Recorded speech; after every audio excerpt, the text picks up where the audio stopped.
Vote দিয়ে আনারসকে বিজয়ী করবে।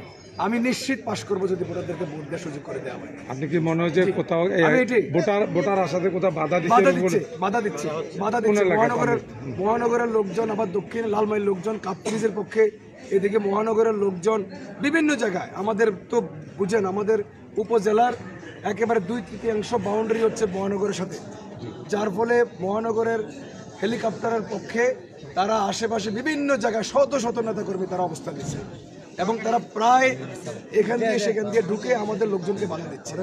বিশেষ করে এখানে বেলতলি কেন্দ্রের কাছে দিয়ে, তারপরে পদুয়ার বাজার বিশ্ব রোডের কাছে দিয়ে, তারপরে এখানে আমাদের উপজেলার উত্তর দিকে লইপুরা এই এলাকা দিয়ে, তারপরে ওই যে আপনার হাসান কাউন্সিলর একটা আছে তার বাড়ির ওইখান দিয়ে কাছে দিয়ে, ওই ফুলতুলি কেন্দ্রের কাছে দিয়ে, তারপর চৌয়ারা বাজারের কাছে দিয়ে, উলুরচরের কাছে দিয়ে, পাঠানকোটের কাছে দিয়ে, হ্যাঁ কুমাল্লা কেন্দ্রের ওই পাশে লক্ষ্মীপুর গ্রামের পাশে দিয়ে তারা বিভিন্ন জায়গায় তারা অবস্থান নিছে।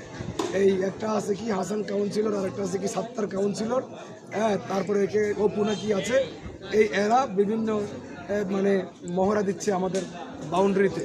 এবং আমি এইমাত্র খবর পেলাম যে লাঞ্চ আওয়ারে যখন আমাদের কর্মকর্তাবৃন্দ লাঞ্চ করবে কিনা আমি জানি না, এই সময় তারা নাকি একটা অ্যাটেম্প নেবে বিভিন্ন জায়গায় একযোগে ঢোকার জন্য।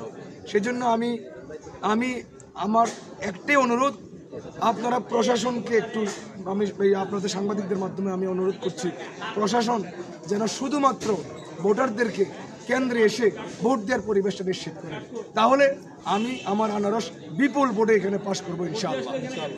ধন্যবাদ। প্রিয় দর্শক, আমরা এখন রয়েছি যে শ্রীমন্তপুর ইসলামিয়া দাখিল মাদ্রাসা মাঠে। এখানে প্রায় আমাদের ভোটার সংখ্যা রয়েছে যে 3421 জন। বেলা 12টা পর্যন্ত এখানে ভোট সংগ্রহ হয়েছে 605টি।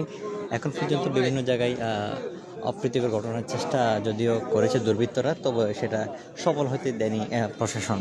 তাছাড়া বেলা এখন প্রায় 1টা বেজে প্রায় 30 মিনিট। এখন এখানকার ভোটের পরিস্থিতি, ভোটার আসছে, ভোট দিয়ে চলে যাচ্ছে।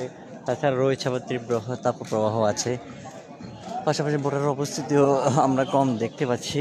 হ্যাঁ, তো শ্রীমন্তপুর ইসলামিয়া দাখিল মাদ্রাসা থেকে এই ছিল সর্বশেষ পরিস্থিতি। তাছাড়া আরেকটি বিষয় জানিয়ে রাখি যে কুমিল্লার দক্ষিণ উপজেলায় যে ধাপে ধাপে যে দ্বিতীয় ধাপের যে নির্বাচন চলছে, এখানে আমরা যেমনটা শুনতে পেয়েছি সদর দক্ষিণ উপজেলার লালমাই কেন্দ্রে এখানে কিছু অপ্রীতিকর ঘটনা ঘটেছিল এবং প্রিজাইডিং অফিসার মারধরের ঘটনাও ঘটেছে।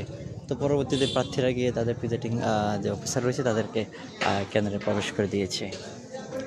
এক্ষেত্রে আপনারা দেখেছেন এখানে কোনো ভোটারদের কোনো সারি নেই। এখন দুপুর টাইম, লাঞ্চ টাইম। এক্ষেত্রে 2-1 করে ভোটার আসছে, ভোট দিয়ে চলে যাচ্ছে। এই ছিল কুমিল্লা সদর দক্ষিণের এই যে শ্রীমন্তপুর ইসলামিয়া দাখিল মাদ্রাসা কেন্দ্রের সর্বশেষ পরিস্থিতি।